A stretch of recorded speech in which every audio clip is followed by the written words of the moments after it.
Dear viewers, কথা বলছি হৃদরোগ বা হার্টের রোগে আক্রান্ত ব্যক্তিদের যৌন জীবন স্বাভাবিককরণ প্রসঙ্গে।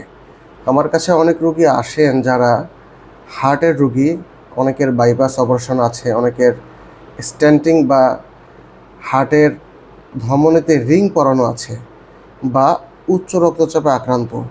তারা একটি বিষয়ে ভীত থাকেন যে তারা স্বাভাবিক পুরুষের মতো স্ত্রী মিলন করতে পারবেন কি না।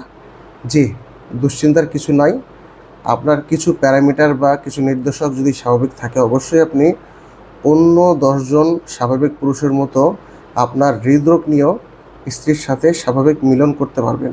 লক্ষ্য রাখুন আপনার রক্তচাপ স্বাভাবিক মাত্রায় আছে কি না, আপনার হৃদস্পন্দন বা হার্টের যে গতি সেটি স্বাভাবিক আছে কি না, আপনি ঠিকমতো হার্টের ওষুধ সেবন করছেন কি না, আপনার অতিরিক্ত শ্বাস প্রশ্বাসে সমস্যা হচ্ছে কি না, আপনার রক্তের চর্বির মাত্রা স্বাভাবিক আছে কি না।